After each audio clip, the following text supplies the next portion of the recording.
Assalamualaikum warahmatullahi wabarakatuh. Perkenalkan, nama saya Nilu Sukareni dari program studi manajemen dengan NIM 2010-60-109. Bersuci atau toharoh. Taharah menurut bahasa artinya bersih, sedangkan menurut istilah syara, taharah adalah bersih dari hadas dan najis. Selain itu, taharah dapat diartikan mengerjakan pekerjaan yang membolehkan sholat berupa wudhu, mandi, tayamum, dan menghilangkan najis. 1. Menurut madhsyab Hanafi, taharah adalah bersih dari hadas atau kabas. Bersih di sini dimaksud mungkin sengaja dibersihkan atau juga bersih dengan sendirinya, seperti terkena air yang banyak sehingga najisnya hilang. 2. Menurut mazhab Maliki, taharah ialah sifat mukmiyah yang orang miliki, dibolehkan sholat dengan pakaian yang dipakai dengan tempat yang dia pakai untuk sholat. Sifat mukmiyah berarti sifat yang maknawi yang ditentukan oleh sang pencipta hukum sebagai syarat sah sholat.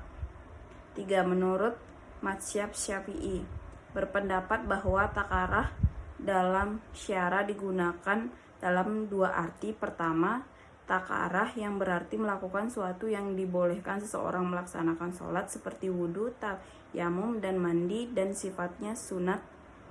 Sedangkan arti taharah yang kedua menurut Syafi'i ialah menghilangkan hadas dan najis atau melakukan sesuatu yang semakna yang sebentukannya seperti tayamum dan mandi sunat sebagainya. Wudhu merupakan salah satu di antara cara untuk menghilangkan hadas, yakni hadat kecil. Wudhu biasanya dilakukan sebelum ibadah yang diharuskan adanya kebersihan dan kesucian dari hadat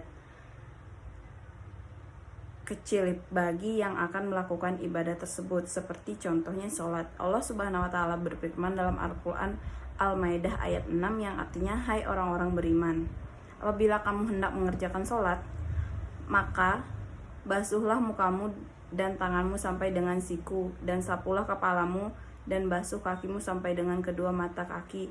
Dan jika kamu junub, maka mandilah.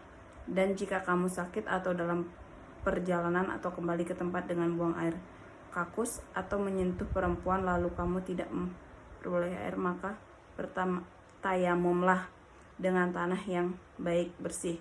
Sapulah mukamu dengan tanah itu. Allah tidak hendak menyulitkan kamu, tetapi Ia hendak membersihkan kamu, menyempurnakan nikmatnya bagimu supaya kamu bersyukur. Dari Ibnu Umar radhiyallahu anhuma, beliau berkata, saya mendengar Rasulullah Shallallahu alaihi wasallam bersabda, tidak ada salat kecuali dengan toharoh, tidak ada sedekah dari hasil pengkhianatan.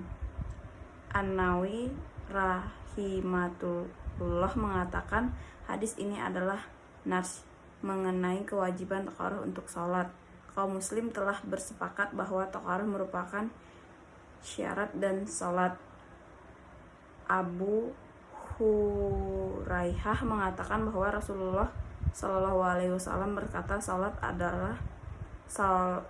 salah seorang di antaranya kalian akan diterima ketika masih berhadat sampai dia berwudu. Tata cara wudu Nabi Shallallahu alaihi wasallam: berniat dalam hati untuk menghilangkan hadat, membaca basmalah, bismillah, membasuh kedua telapak tangan sebanyak 3 kali, mengambil air dengan tangan kanan, lalu memasukkan dalam mulut, kembali berkumur, dan dimasukkan dalam hidung sekaligus melalui satu cidukan.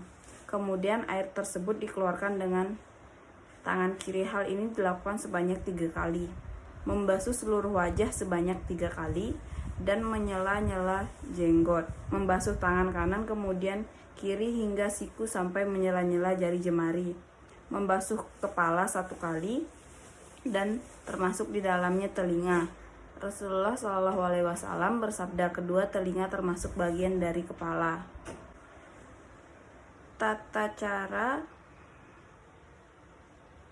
membasuh kepala ini adalah kedua telapak tangan dibasahi dengan air, kemudian kepala bagian depan dibasahi, lalu menarik tangan hingga kepala bagian belakang, kemudian menarik tangan kembali ke bagian kepala depan. Setelah itu dilanjutkan dengan memasukkan jari telunjuk ke lubang telinga, sedangkan ibu jari menggosok bagian luar. Membasuh kaki 3 kali hingga ke mata kaki dengan mendahulukan kaki kanan sambil membersihkan sela-sela jari jemari kaki.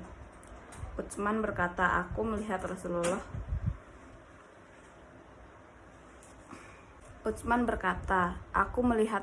Shallallahu Alaihi Wasallam pernah berwudu seperti wuduku ini. Kemudian beliau berkata, barang siapa berwudu seperti wuduku ini, kemudian dia salat 2 rakaat dengan khusyuk, tidak memikirkan urusan duniawi dan tidak punya kaitan dengan salat, maka Allah akan mengampuni dosa-dosanya yang telah ia lalui.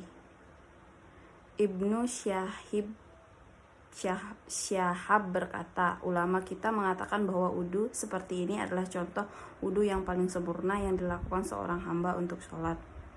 Dalam hukum Islam, pada dasarnya semua barang atau benda adalah suci selama tidak ada sebab dan dalil yang menunjukkan benda itu najis. Benda-benda yang dianggap najis dan harus dibersihkan adalah darah haid, kencing anak laki-laki, air liur anjing, bangkai binatang darat yang berdarah, sedangkan bangkai binatang laut seperti ikan, semua bangkai binatang darat yang tidak berdarah seperti belalang dan mayat manusia adalah suci. Semua macam darah selain hati dan limpa, segala macam nanah baik yang kental maupun cair, baik yang masih basah ataupun sudah kering, segala benda cair yang keluar dari dusur atau anus, dan kubul kemaluan selain mani, arak atau minuman yang memabukkan, bagian dari tubuh binatang yang diambil dari badannya ketika masih hidup. Hal yang dapat membatalkan wudu sesuai dengan ketentuan Islam yakni keluar sesuatu dari kunul atau dubur, misalkan buang air kecil maupun besar, atau keluar angin dari sebagainya. Hilang akal sebab gila, pingsan, mabuk, dan tidur nyenyak. Tersentuh kulit antara laki-laki dan perempuan yang bukan muhrimnya dengan tidak memakai tutup. Tersentuh kemaluan, kubul atau dubur dengan telapak tangan atau jari. Sekian video dari saya. Terima kasih. Wassalamualaikum warahmatullahi wabarakatuh. Dadah.